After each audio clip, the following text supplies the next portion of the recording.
Hey everyone, welcome to the next episode of the Boom Studio, a show where we unpack different ideas and thoughts around business and entrepreneurship. In today's show, we're talking about sales and how everyone has the ability to sell regardless of their confidence in this area. Sales is not about convincing people, but it's got everything to do with helping them. Let's get into the episode. How's it, Trav? You said to me recently something along the lines of anyone can sell. And I remember watching Ratatouille, Ratatouille, the animation with the rats. And Chef Cousteau said anyone can cook. Was he right? Well, that's anyone can cook. Yeah, anyone can cook. Do they want to cook? Do they, I like to cook to relax. So I think anyone, you're going to do it. Anyone can cook. But I think it's breaking down the sort of thought that it's for a select few. And I've generally found to a large degree, like it's kind of similar with anything. There's reasons people are better than other people at things, and that can be there's nurture versus nature and all sorts of debates around that. But the idea that anyone can sell is interesting. What do you mean? Yeah, so just to circle back on what you said about anyone can cook. Anyone can cook, but that doesn't mean everyone should. Yeah. cook kind of thing. My dad shouldn't cook. Yeah. So with the concept of anyone can sell, I mean, it's been coming up a bit for me. And I think it's also because the role at work that I'm taking on, it's a customer success focused role, but we're also moving into sales. We've got some sales aspects that we need to implement. And the first time that I can remember in recent years where I thought about the concept of anyone can sell, it was through reading that book recommendation that you sent me, Shoe Dog. And I believe the author is Phil Knight, the founder. It's Phil, right? Yeah, Phil Knight. Phil Knight. Founder of Nike. Founder of Nike. And he was a very, you know the story. He was quite a simple guy in a lot of ways. And he was actually a really terrible salesperson when he was trying to sell insurance. Okay. Yeah. But then he could sell ice to an Eskimo when it came to selling shoes, specifically running shoes. I believe the imported, was it called Tigers that he was importing? And he could sell boatloads of the stuff to anyone who's willing to listen. Yep. And, that's essentially the thing for me. And it's something that I've come to learn about, is that everyone is a salesperson in some way, shape, or form. Okay. And I think the misdirection that a lot of people are sort of concerned about, if they hear sales or they hear, I need to go out and sell something, it's this kind of perception that they have in their mind that I need to become a sleazy snake oil used car salesperson. And nothing against used car salespeople, but sort of the psychology of I need to become manipulative, untruthful, and persuade this person to buy something that they essentially don't sales need. Talk. So sales talk. Expert in sales talk. Okay, I got you. Yeah. Swindler. Yeah. And so, I just go ahead. Cool. No, go for it. So I think you know, even if you take away that kind of Wolf of Wall Street persona that you have of a salesperson, because let's be honest, there is those kind of sales people, and I think sales have a lot of them. These Yes. kind of like, how can we manipulate? How can we get people to buy something? I don't care if they need it. I don't care about them, you know, what their financial situation Yeah. is. I just Yeah. need to make a sale. So there Yes. is a lot of that, and that has obviously overshadowed. But I think at its core, good salespeople are people who help you find a solution to whatever it is you're struggling with. Yes. Okay. So as you're talking, someone came to mind, someone I know, they make stuff, and this person would consider themselves the most unsales person in the world. Okay. And they are if we're talking about salesperson as you've kind of defined. But if this person shows me the stuff they make, I want to buy it because they're Why? almost not trying to sell it to me, right? They're like just so amped about it and telling me about it, and they don't realize I'm just like, wow, this is amazing.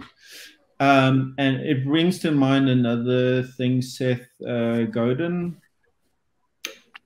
Uh, he writes in one of his books. I can't remember. He speaks about an estate agent, and that I've been involved in some property sales before, and actually this was a very powerful understanding to have. Is he spoke about a sales agent that was so incredibly effective, and what he would do is he would drive people around the neighborhood where he wanted, he was going to show you a house. He's going to drive you around the neighborhood, and he's not going to sell anything. He's going to tell you about the people. He's going to tell you about the people he knows in that neighborhood, and he's going to tell you about the families, and that's a doctor, and that, and we employed a similar strategy within a development we were involved in. Not trying to hard sell a property, but really get to know the people who wanted to buy, make sure that this was for them. They would be happy after the purchase, and ultimately they're forming a part of a community. And knowing them and knowing the people that bought previously and sharing the that knowledge and that awareness and that interest in, I'm not just a sales agent that's here I'm employed and I'm gone when the commission ain't good. We're here, we're part of this, we know the communities, people know me, I know them. And, there's so many things happening when he's doing that. There's the psychology of like, oh, I'm getting an idea of the community I'm buying into. This is a real person, he really cares. He's not, there was no, and the other interesting thing is I remember selling the property and being kind of honest and going like, I really think this is a great property. I'm going to tell you the three things that I really am aware that's wrong with this property up front, and then it's your call. You can see all the plus points, but listen, there's this issue and that issue, and that I'm putting that on the table, and being really interested that these people buy something that they are happy with was very important. So I don't know if that's kind of touching on what you mean. Yeah, no, totally. I think that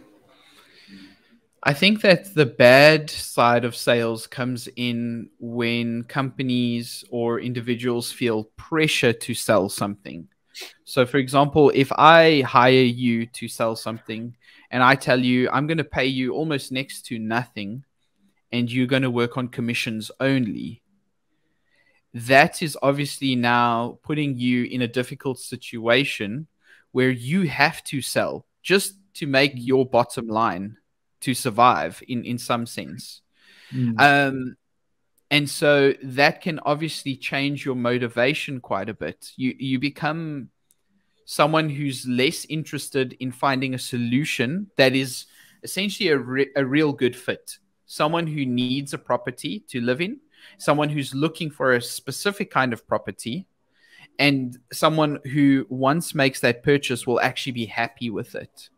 Because it's one thing to just kind of make a sale, and it's another thing to sort of live with the customer after that sale has been made. An unhappy after sale customer can be quite a nightmare for everyone involved, actually. Yeah. And also, just to come back to your point of, you were speaking to someone who's, creating something, and they're very interested and passionate, if you will, about it. They are essentially selling it to you because they believe in whatever it is they're making. Yeah. And it's the same. Take away sales completely. Take away this concept of, let's not even use money. If I ask you, hey, Al, I need to go and eat at a restaurant, or I need to go and watch a movie, what should I watch on Netflix?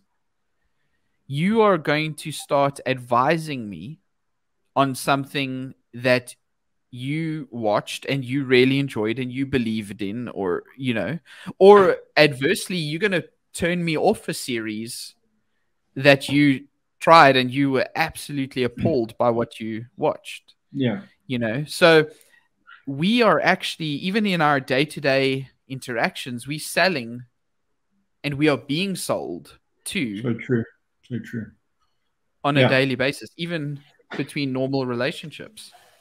So anyone can sell. From your point of view, is it really depends on what it is and your connection to that thing. I personally believe so, because I've been on both sides. So I'm currently selling something that I believe in at my company, which makes it dramatically more easier. Yeah. And I've also been on the side where you just have to sell this thing that you don't necessarily have any history with, you don't have any context. And it's not to say that you're opposed to it, but you don't necessarily fully believe in that. And the same is true, I think, for business and creating a business. Not to go away from the anyone can sell point, but if you are trying to start a business and whatever your idea is doesn't necessarily gel with you from a core value, fundamentals, then it's going to be harder to push through the difficult times, which will inevitably come through business. And it's your foundation is going to be a lot more weak to sort of build that business on. But yeah, that's sort of going off on a bit of a tangent, but I think that's the crux of what I've been thinking about. Cool. I think that's super helpful. And I think a lot of people are maybe trapped in a sales job where I feel that pressure to sell. I'm not, it's hugely unfulfilling, actually, because money isn't going to fulfill you. Of course, there's a base level of income you need to survive. But from there on, motivation and that passion to convince other people. I mean, if you're convinced, you're convinced. That's a very simple thing. That the authenticity aspect. I was listening to an interview with Dan Reynolds. He's the lead singer of Imagine Dragons. Fascinating interview. Lex Friedman podcast with him. Fascinating. And he talks about this as a musician, as an artist, as a creator. If it's not genuine, people know it, right? They feel it. If the performance isn't genuine, if how he sings a line in a song is not genuine, so people detect that, and there's stuff that resonates with people. And I think when someone meets someone who's utterly convinced of something, and they see the value in that product, and they see, this is solid, then it's a done deal. It's an absolute done deal, and there's nothing better to be in that position. So I think there's a lot that maybe goes into the product, the value. As a business owner, if you've got a sales team, you want people to sell. They need to really believe in it. It's not a case of, hey guys, this is what we got. Go out, sell, come back at the end of the day. What were your numbers? to really inspire that people believe into it. So maybe you have to then step back and go, there's a value problem in our product, or whatever it is. But also being stuck in a job like that, ask yourself, do I want to be selling other people's stuff? Like that, is this really what it's come down to? So I think, yeah, very interesting. Anyone can sell. Really has to do with, and what you said there as well, like we're selling to each other every day. There's nothing worse than someone trying to convince you of something that you don't want to be convinced. And I think that's the put off with normal salespeople. It's like, I don't want that thing. And they basically start throwing in deals and specials and, hey, I'm following up with you, I got someone else interested, just want to let you know, and all these tactics. And like, I'm gonna, I spoke to my manager and he says, if you buy it today, I'll give it to you at half price. It's all this stuff. It becomes like, if I wanted it, I wanted it. I found with a lot of deals where they feel good and they're good on the end, the after sales end as well, is like, it happened. It went through. There was no extra throw-ins really, to a large degree. Of course, it can differ, and they can be incentivizing for different reasons, and that are legit and good. But genuinely, I think that if that thing is there, and I believe in it, and there's real value, then I can sell it. So wow, no, cool. That's good. So would you say for I mean, how is this helpful? Does this mean that someone who is working a boring job, that's like, I love knitting, I'm going to quit my day job and go sell my knitting? Is that, I mean, are we kind of leaning towards that? I think it can be on one end. On the other end, I'm almost thinking of like small business owners who love their craft but are convinced they can't sell anything. So when I spoke to this one small business owner and I had to go and do some photography services for this person, and just naturally we started talking about the product at hand, and this person was just on a very basic level telling me how they made this product. And they were telling me what sort of ingredients went into it, how long they bake the product for, why that's significant. And before I knew it, I was walking out of there with, this product in hand. I purchased. Not because this person had the most intricate sales jargon or sales technique that they used on me. They were just simply telling me about the product, and I happened to be a good fit because I was interested. If I had absolute no interest, whatever they told me wouldn't have convinced me otherwise to purchase it. But the case is, I happened to be a good fit. I was there. They told me about the product and it made sense, and I wanted to buy it. Yeah. And I think like for people like that, you don't have to adopt this idea that I have to be a certain kind of person, a certain kind of personality. I need a certain skill set or trick list up my sleeve in order to make sales. I'm not saying that you can't fine tune or tweak the process. There is definitely certain things that you can do at different intervals that can give you a better conversion rate, if you will. But the general thing is, I think if we can free up salespeople, business owners, even ourselves, if we can take that pressure off of like, I need to make a sale, to I just need to see if this person's going to be a good fit and help them. Genuinely try and help that person. So, but in a bit of experience I've had with this, is there is an element of this business owner actually just needing some confidence in themselves, in their own passion for their thing. And many times when you're creating, when you're surrounded by family, when you're looking at other people doing stuff, it's daunting, and you very highly self-critical, and you're looking at it going, sure, I can't do this, launch this, no one will buy, or I love this, but how do I start talking about it? Where do I start? If this can kind of be an encouragement, I've seen sometimes, someone just needs to go, wow, that's really good. You should sell that. In fact, I'll buy it. That's so awesome. It just sparks something in a person.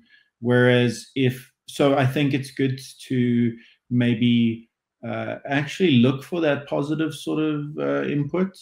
And there was someone there the other day. They were sort of rolling out this concept they want to try. It's actually a stay-at-home mom who wants to try something, and this person's telling me their business idea, and I'm like, my word, that's brilliant. But it really was brilliant. I'm like, okay, 2 challenges, this and this, and if you can overcome those, like, you're away. Be realistic about those challenges, so that you can kind of go through the dip when you hit them. But you've got a brilliant concept. And this person like looked at me, is like, you think so? And I was like, this is amazing. Like, I would invest in this business. And it was just like, boom, wow, okay, I can do this. I can go for this. Not that I'm anyone who's going to like vet or approve something, but just someone going, that's cool. I think that could play a part. And people who don't have that might be contributing to why they're not selling. Definitely. That raises a question for me now, and it's something that I am trying to actively work on, is if I'm reliant on the validation of others to boost my confidence, then I'm also equally, or I can potentially be as equally brittle or fragile to their criticism.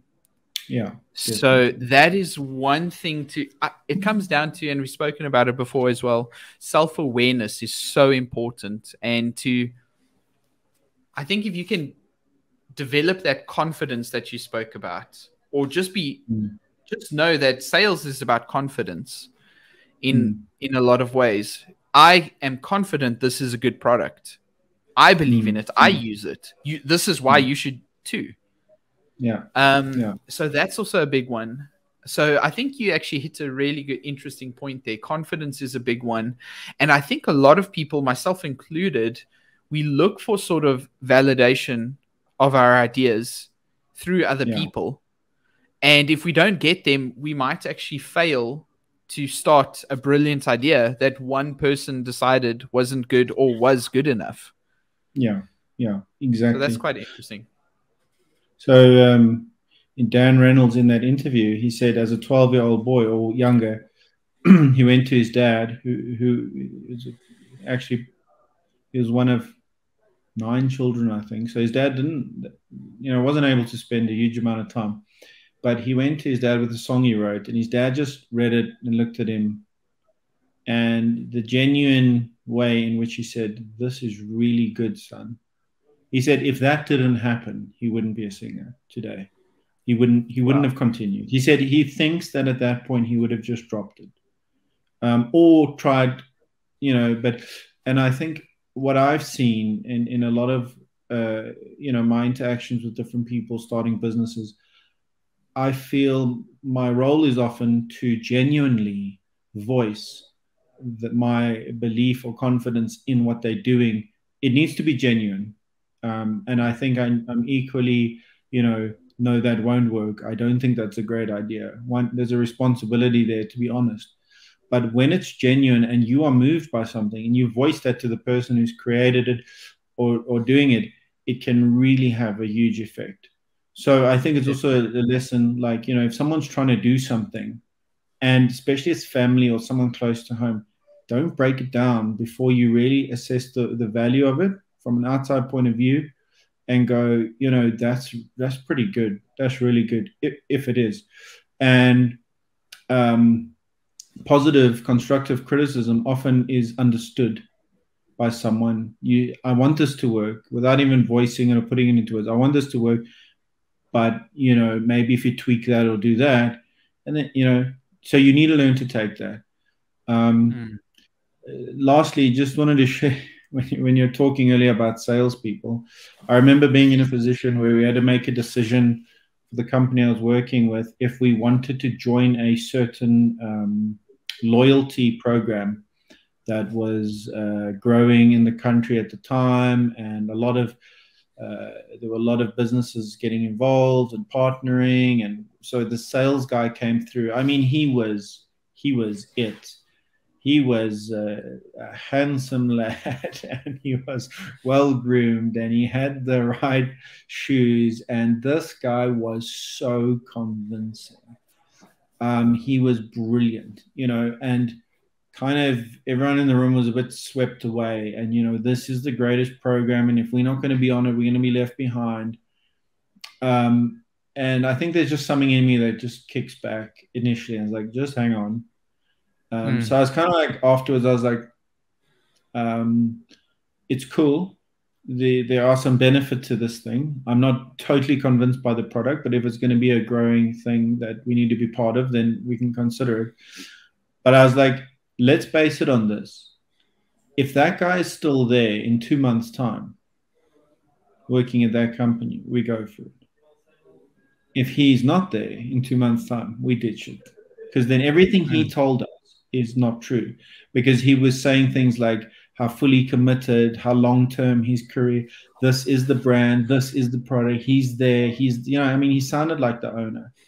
And I was just going, I think I'm looking at a really well polished salesman. And I Yeah. think a guy like that, quite often when the times are tough, or there's a better offer, very quick to jump. And that commitment to loyalty is who's behind this brand, and it goes for tech companies today, it goes for the platforms and apps we use. Cool. Lot is said, but who are the people behind this, and do I trust them? So whether it's a small business or big business, the passion, the commitment, the trust, the integrity of the person behind it will always come forward. So Mm. he wasn't there 2 months later, so we didn't buy that.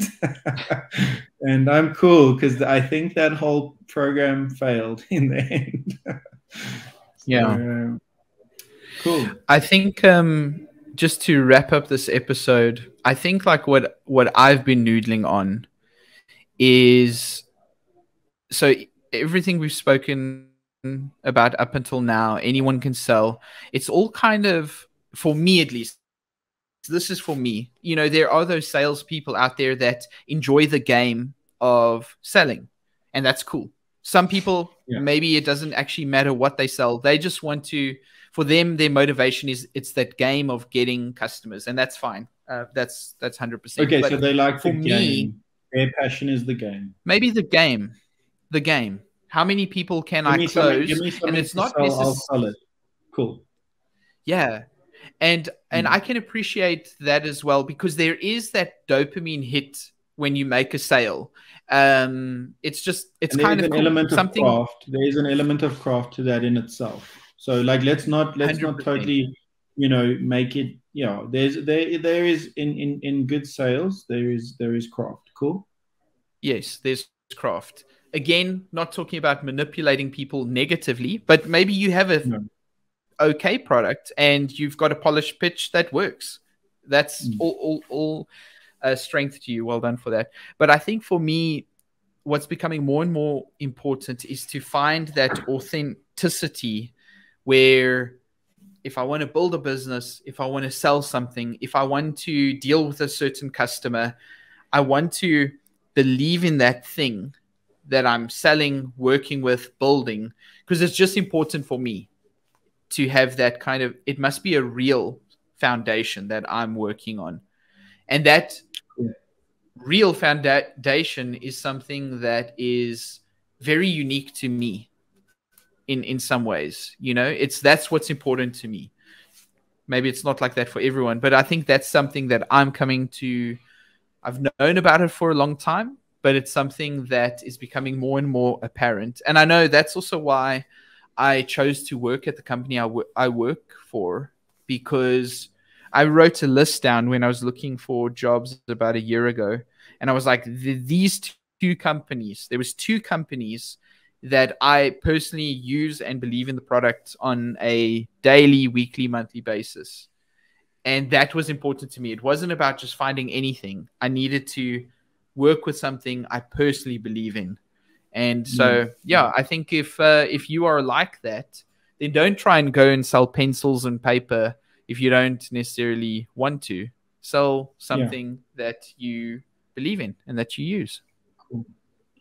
Great, Trav. Thanks. I think that that's super helpful. Puts it in perspective.